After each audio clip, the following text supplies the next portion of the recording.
Welcome to Everyday English Talk Room. Hi, everyone. Welcome back to our YouTube English Listening Podcast. Hi, everyone. Good to see you again. Thanks for joining us today.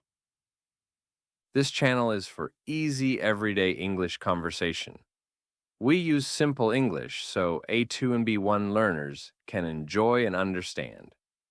Yes, we talk slowly, we repeat important phrases, and we explain some words in an easy way. If you like this kind of slow and natural English, please like this video and subscribe to our channel. And turn on the notification bell so you don't miss our next English conversation. Okay, so Jessica, what are we talking about today? Today, we talk about how to think in English. Many learners want to have an English brain. Right. An English brain means you don't translate from your first language all the time. You can think directly in English. So today, we will share many tips. We will talk about small habits you can use every day. You can listen and try to imagine yourself using these tips in your daily life. So let's start. Chris, what do you think is the first big idea? For me, the first idea is start small. Do not try to think in big, difficult English sentences at the beginning. What do you mean by start small? I mean, start with very short English sentences in your head. For example, I am hungry. The weather is nice. I am tired. I like this song. So just simple sentences about now, about this moment. Exactly. Let me say that in a simpler way.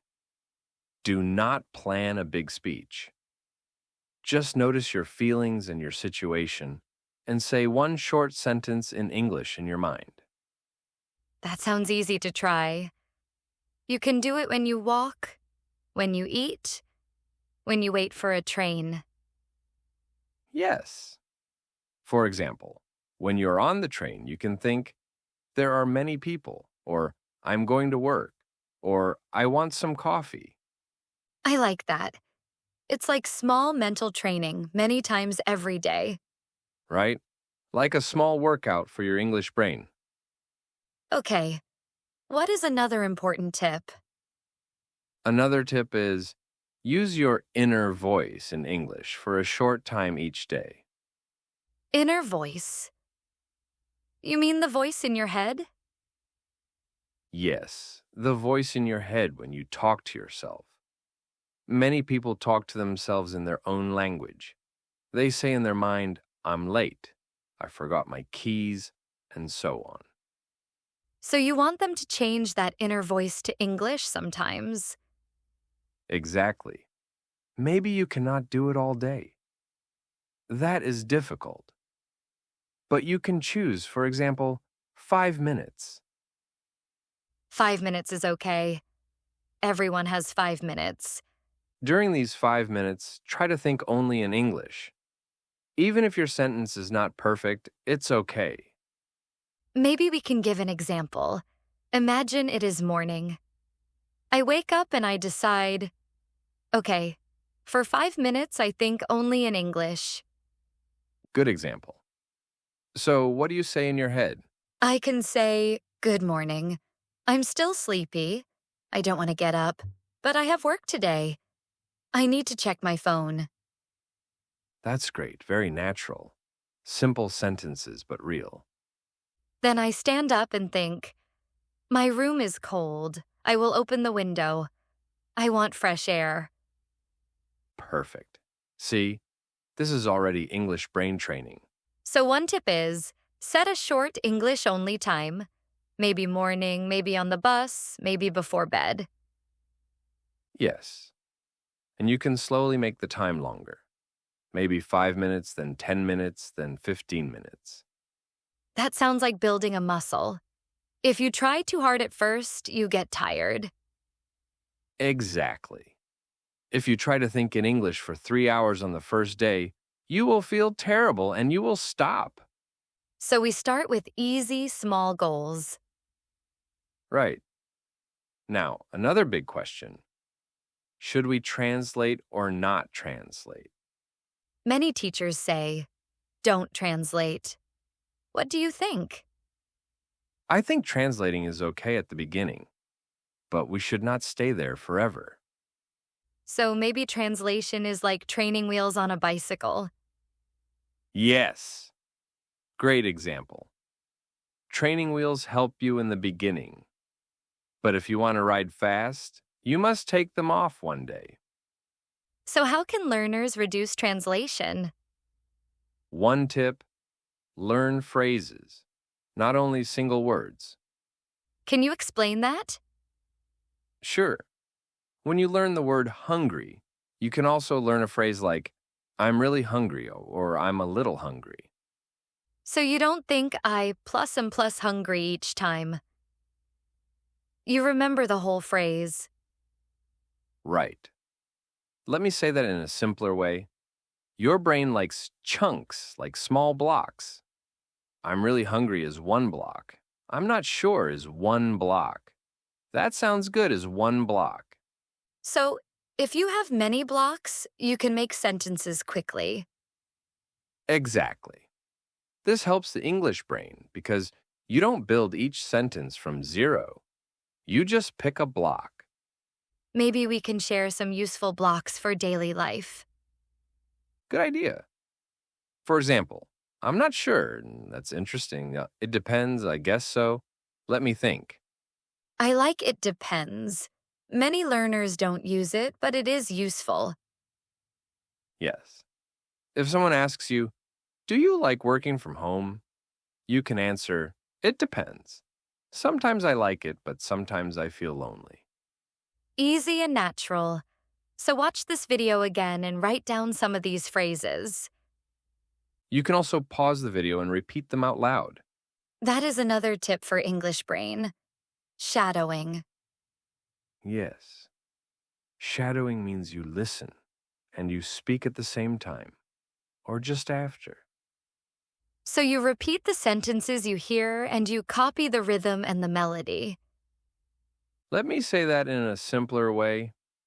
Shadowing is like singing with a song, but instead of a song, it is English conversation.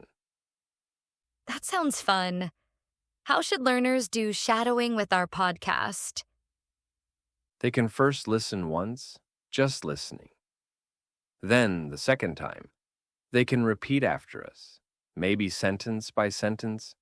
So they pause after each sentence, repeat it, then play the next one. Yes. Later, they can try to speak together with us, without pausing. Shadowing is very good to train your mouth and your ears at the same time.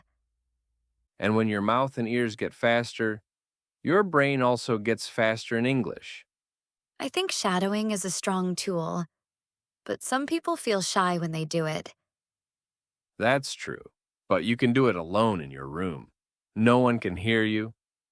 Or you can do it in a quiet park, or in your car. Right, no problem. The important point is to move your mouth, not only your brain. Okay, we talked about thinking small sentences, using your inner voice, learning phrases, and shadowing. What other tips do we have? Another tip is to connect English to your real life, your real interests. Yes, if you like cooking, you can think in English when you cook. For example, when you cut vegetables, you can think, I'm cutting carrots. Now I'm boiling water. I'm adding salt. Or if you like games, you can play games in English. You can read English in the game and think in English about your strategy. That's a great idea. When you enjoy something, your brain wants to use English more. Some people only study English in textbooks, but they don't use it in their hobbies or daily life. Right. Then English feels like homework, not like a real language. So the tip is, choose one hobby and add English to that hobby. Exactly. Maybe English podcasts about your hobby. Maybe YouTube channels. Maybe short blog posts. And you don't need to understand 100%. Even 50% is okay. Yes, if you understand the main idea, that is good. Your English brain will grow over time. Let's talk about fear of mistakes. Many people are afraid to speak. That's a big problem. Fear stops the English brain. Why do you think people are so afraid? I think they worry other people will judge them. They think, my accent is bad or my grammar is wrong. But in real life, many people don't care. Yes. Most people are happy when you try to speak their language. So, how can learners reduce this fear? One way is to make small speaking goals. For example, today I will say one sentence in English to someone. Very small goal. For example, thank you, good morning, or how are you? Exactly. Then you can slowly make bigger goals, like I will ask one question, or I will have a 2-minute conversation. So, speaking becomes normal, not scary. Another idea is to practice with yourself first. You mean speaking alone? Yes. You can practice in front of a mirror. You can also record your voice. Many people feel shy to listen to their own voice. True, but it is very useful. When you listen again, you can notice your pronunciation and your speed. And you can also see your progress after a few months. Yes, you can think, wow, 3 months ago I was very slow. Now I'm faster. That feeling is very good. It gives you motivation. Motivation is very important for an English brain. Without motivation, you stop. Let's talk about daily routine. How can someone make a daily English routine? Good question. Let's imagine a simple routine for a busy person. Okay, many of our listeners are busy. They have work, school, and family. Right? So maybe they have only 30 minutes per day. So, what is a good plan for 30 minutes? For example, 10 minutes listening, 10 minutes speaking, 10 minutes thinking or writing. Can you explain more? Sure. First 10 minutes, listen to an English podcast or video, maybe our channel. Of course, our channel is a good choice. During these 10 minutes, just relax and listen. Don't stop too much. Try to catch the main idea. Then the next 10 minutes? Next 10 minutes, shadowing or speaking. You can repeat some sentences from the podcast, or you can talk about your day in English. So you say, today I went to work. I had a meeting. I ate lunch with my friend. Exactly. Very simple. Just practice moving your mouth. And the last 10 minutes? The last 10 minutes, you can think or write in English. For example, write a short diary, 3 to 5 sentences about your day. Or you can sit and think quietly in English about your plans for tomorrow. Yes. You can think, tomorrow I will clean my room. I will call my friend. I will study English at night. So in this 30-minute routine, you use your ears, your mouth, and your brain. Right. Listening, speaking, and thinking.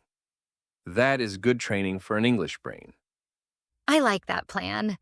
It's simple and clear. Another tip is to change your phone settings to English. Oh, that can be scary for some people.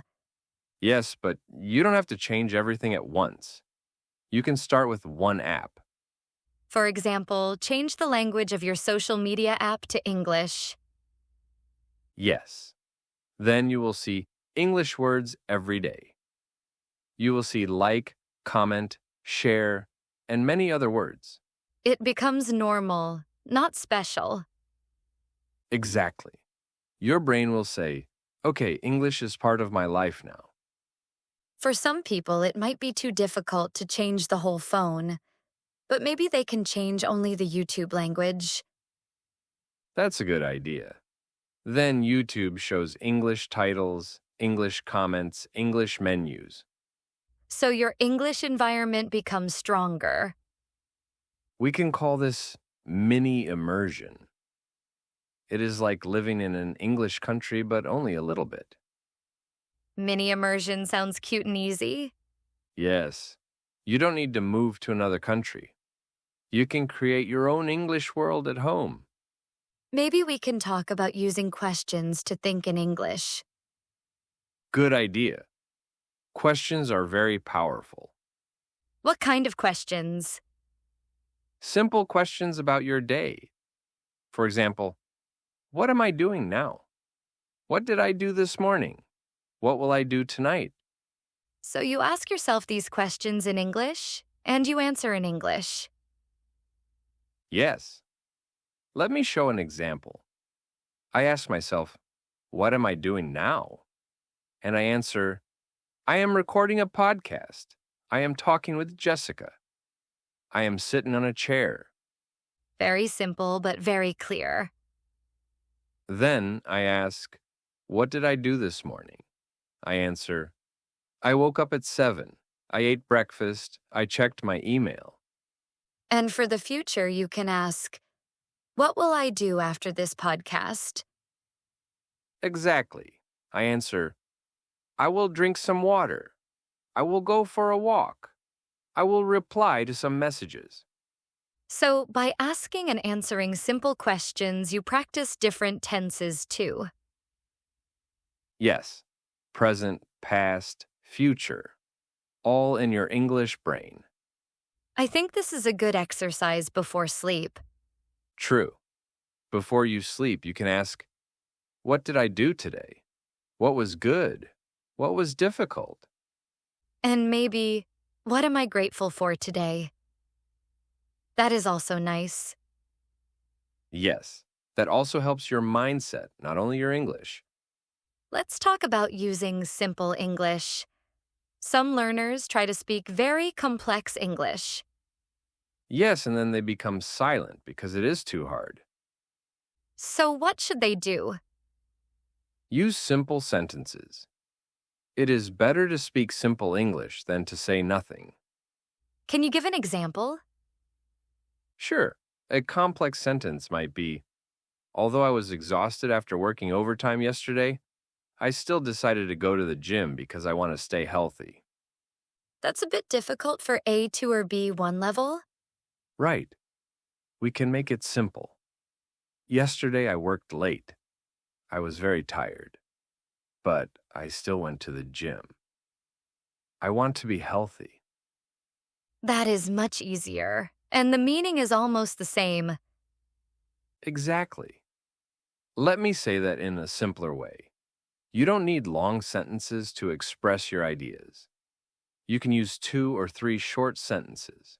So English brain does not mean big grammar. It means clear thinking. Yes, clear and simple. If you can say things simply, people understand you well. And later, when your level is higher, you can try more complex sentences. Right. But first, be very good at simple sentences. Another thing, some learners wait for the perfect word. They stop speaking because they cannot remember one word. Yes. That also stops the English brain. What can they do in that case? They can use another easier word, or they can explain the word. For example, You forget the word refrigerator. You can say the cold box in the kitchen, or the machine that keeps food cold. that's a good example. Let me say that in a simpler way. If you forget one word, don't stop. Use easy words to describe it. This is also good training for your English brain because you must be creative. Yes. Your brain learns to find other ways, not only one way. I think this is similar to life. If one door is closed, you use another door. Exactly. Very nice metaphor. Now, maybe we can do a small role play using some of today's tips. Good idea. Let's pretend we are learners, and we talk about our day in simple English. Okay, I start. What am I doing now? I am talking with Chris. I am practicing English. I am smiling. Great. Now I will talk about the past. This morning I woke up at 7:30. I felt sleepy, but I got up. I made coffee, I checked my phone. Then I started work. That is simple and clear. Now I will talk about the future. Tonight I will cook dinner. I will watch one English video.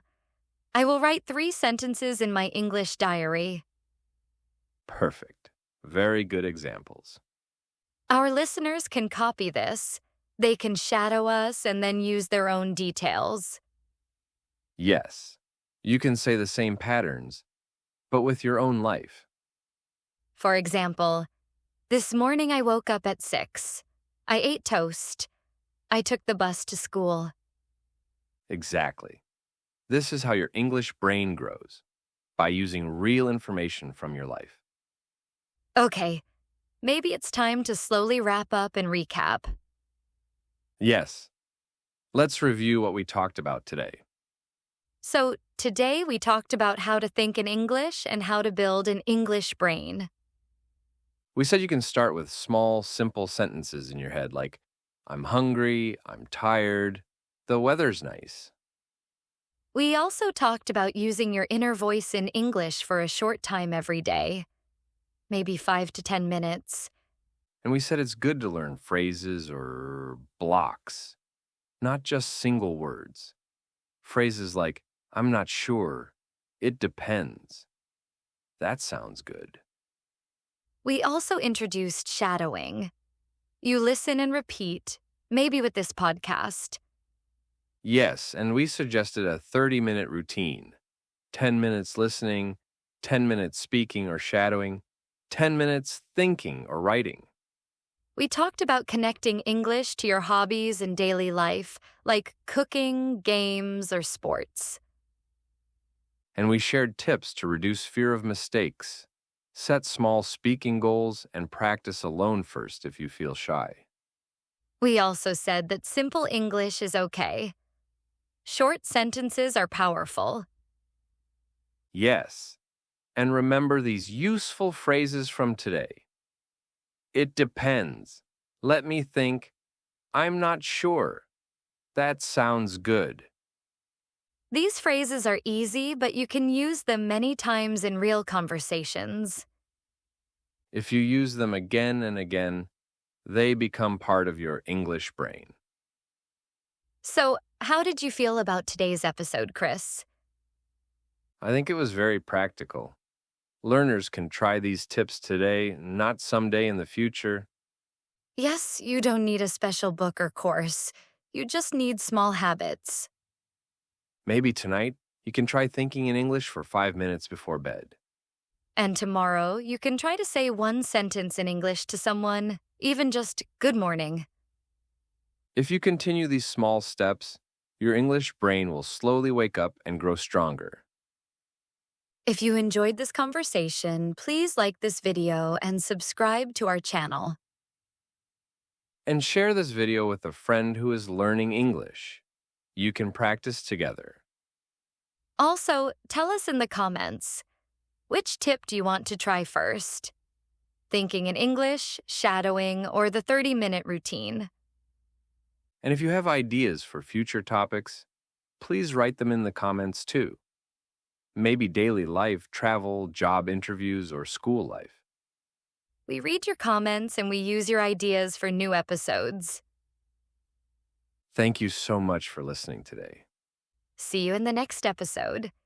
Keep practicing and keep building your English brain. Bye, everyone. Bye.